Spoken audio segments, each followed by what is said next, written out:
মুখ্যমন্ত্রী মমতা বন্দ্যোপাধ্যায়ের জন্মদিনে রাজ্য জুড়ে তৃণমূল নেতাকর্মীদের নানান কর্মসূচি।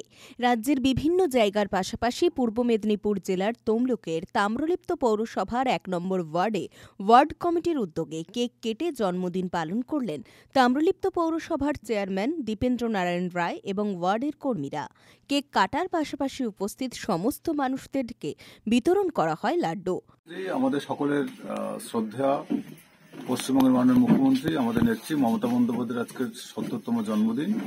আমরা ১ নম্বর ওয়ার্ডের সমস্ত কর্মীরা নেতৃত্বরা মিলে আমরা আজকে তার জন্মদিন শ্রদ্ধার সঙ্গে পালন করছি এবং আপনারা দেখতে পাচ্ছেন প্রচুর আমাদের দলের সমর্থক, যারা মমতা বন্দ্যোপাধ্যায়কে শ্রদ্ধা করেন, যারা তৃণমূল কংগ্রেসের সমর্থক, তারা সবাই আমরা উপস্থিত হয়েছি। কেক ইতিমধ্যে কাটা হয়েছে, এরপরে আমরা লাড্ডু বিতরণের মাধ্যমে তার জন্মদিনটা শ্রদ্ধার সঙ্গে পালন করব।